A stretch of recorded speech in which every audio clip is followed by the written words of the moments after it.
everybody. Welcome to Digging Deeper Jazz. I'm Jeff Antoniuk. Well, today is January 1st, 2021. Happy New Year. If you're watching this in real time, Happy New Year. And if you're watching this after the fact, yes, New Year's Day. So of course, this is the time when everybody, it doesn't matter whether you're a jazz musician or not, we're thinking about the past and we're thinking about how we want this year to be better, how we want to have the rubber hit the road, we want to make strides, we want to become a better person, a better player, all that stuff. I love it. And that's, I thought about what I wanted to talk to you about today. And so what I want to talk about is not striving for perfection. That's what we're going to get into. So this idea that we do not want to strive for perfection. Now, I've seen this in my adult students, people that I work with at jazzwire.net. When I was teaching university, I saw this in my students there, and it's a paralyzing thing.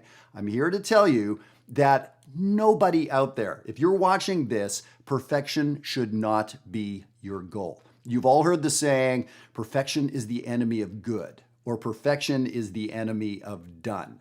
And that is very true. Now, maybe you don't consider yourself a perfectionist. Maybe you don't have a diagnosis of OCD or whatever, but all of us get stuck in the mud by thinking we're not good enough. Oh, this will never be good enough. So we don't start. So of course we don't finish, right? So it won't be good enough. So we don't begin because it's not going to be good enough. No. So that's what I want to do. So I want to put some teeth to this, not just give you a little lecture on, yeah, rah, rah, get up and go. I want to put some teeth to this. What does this all mean? How do we practice? Okay, so that's what I want to talk about. So the first thing I want to do, any of you that have worked with me inside JazzWire or in other settings, know that I like to talk about the difference between what to practice and how to practice. So of course I have a PDF that I'd love to send you to have this all in front of you. What? So the what's that we practice may be a song. This is the song that I'm practicing. This is the etude that I'm working on. What are you practicing? My C major scale or these chord changes. So those are objects that we practice. Then there is how. How is your tone as you play that C major scale? How is your tempo as you play that tune, right? So these are the hows that we have to think about. How are we performing? Now, I want to put it to you this way.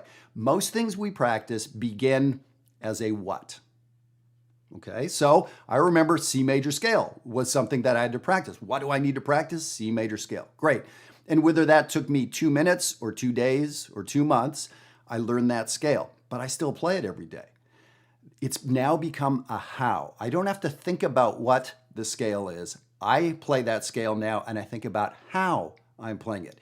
Is my tone even? Am I playing with good rhythm? Can I play it faster? All those kind of things. The articulation, how am I going to articulate it? Most things start as a what exercise and then they shift to being a how exercise. All right, so now let's talk about this idea of perfection is not a good thing. We're not going after perfect. We're going after good enough for today. Now, this seems like maybe I'm talking about dumbing it down or, oh, you're just adult amateurs. You don't have to play up to whatever level. No, I'm talking about grad students at whatever the greatest school in the world is. At some point, you have to move on to the second thing. You can't just obsessively practice one thing over and over again. Odds of it getting perfect, pretty small. And so what about the second, third, 125th thing you need to learn? You're not going to get there. So at some point, we need to move on. So how do we do this? And how do we do it in a way that makes sense to our brains and makes us feel good about ourselves? So a good, simple rule, and I've heard this from many, many people and great teachers, is if you can do it 3 times, well, if you can, check the box and play it 3 times in a row, you're done. Move on. For a lot of us, it's like, oh no, I need to do it another 25 times. No, move on. You're going to become much better, much more well-rounded. So let me give you some examples. I've got some examples on the sheet here, things that I have students working on right now and things that I'm working on right now.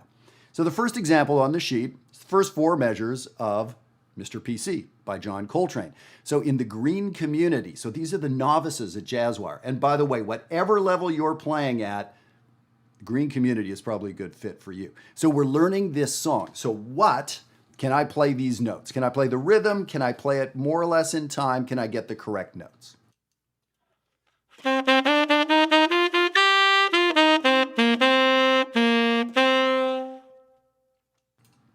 Yikes.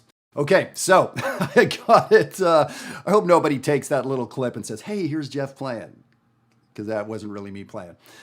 So yes, so what I did there, I got that correct. Now, someone may have to do a lot of practicing, and if you can do that 3 times in a row, you may be done. And now you move on to the next 4 measures of the tune. Okay, so that didn't sound fantastic, even though I got what was on the sheet correct. So for me and for a lot of the Jazzwire students, we start talking about how we're going to play that. So one of the big things is we want to get this legato articulation thing together. How are we going to play those repeated notes so that they don't mush together? If we don't articulate enough, they mumble together and it doesn't sound like 8 notes in the measure. If we tongue too much, as I did just a second ago, it doesn't swing. It sounds too much like a march. Everything's over enunciated and it doesn't swing. Aha, so this is a huge how. Now, I've got folks that are working on this, and it may be 2-3 weeks before they figure out how to do legato tongue. And this is going back and forth with me, which is, of course, the value of Jazzwire, is you don't have to figure it out on your own, because you probably can't figure it out on your own. That's why there's teachers. That's why professionals do this stuff, is it's almost impossible to do on your own. Sorry to say. Legato articulation.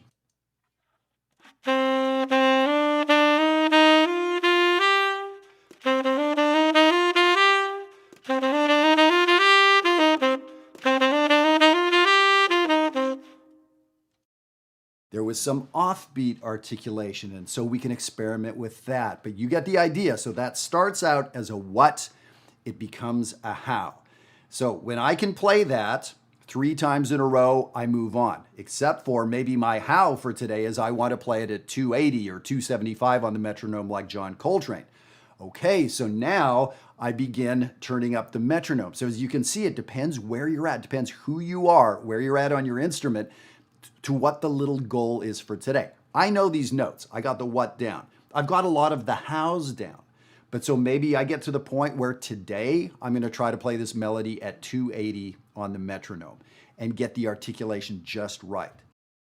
So let's look at example number 2 here.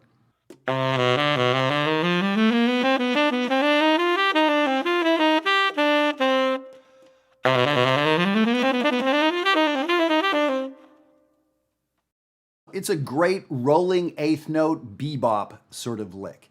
So I know what the notes are. I can play it in some different keys that fit the song. So I've been working on the what for a little while now. So now I'm working on the how. And for me, that's fluidity of time and frankly, just the tempo. Can I get it at that really fast tempo of 300 or so?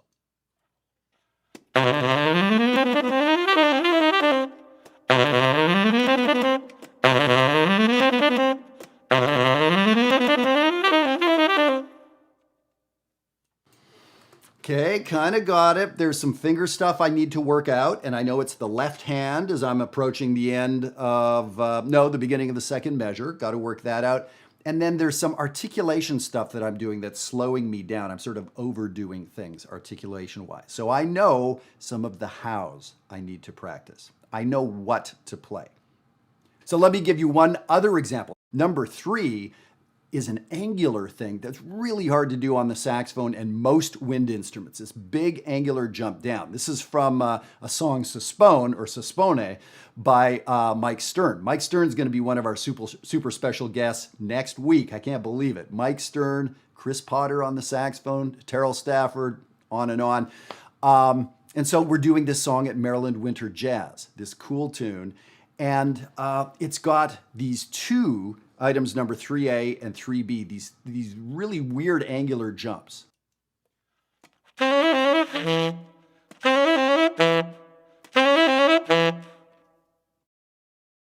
on the saxophone, it's one thing to play that on piano. Another thing on the saxophone or the trumpet or the flute. How do I get down to that low note? I've made discoveries about my embouchure now, 40 some years into playing the saxophone because of practicing this damn thing like 1,000 times. and I'm realizing putting pressure on the top of the mouthpiece takes my lower lip pressure off the reed. It makes it speak a little bit better.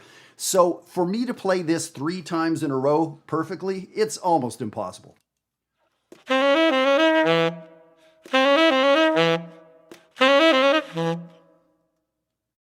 So yeah, not there. I've got practicing to do. Now I could spend hours on that, but I should not do that. So what I'm doing is exploring what to do different, and can I recreate it 3 times in a row? Great, move on to the next thing. Tomorrow come back, can you do it 3 times in a row? So I think you're getting a sense of what's going on here. But the overall thing I want to tell you, this idea of perfection or, not getting started. There's just no greater sin than not getting started because it's not going to be perfect. That is ridiculous. Please, please don't do that. Go for good and go for done. Go for, I practiced 15 minutes today. Don't worry that it was perfect or not perfect. Get up and running. Do a little bit of work every day. Just be good enough for today. And here's the thing, it builds, it builds, it builds. I see it constantly. So I would really love to work with you on jazzwire.net because you get support. We do this work together, right? So Happy New Year to everybody. Whenever you're listening to this, I hope you're in the middle of a Happy New Year, and I really hope you're getting this work done. All right, have a great week. We'll see you next time.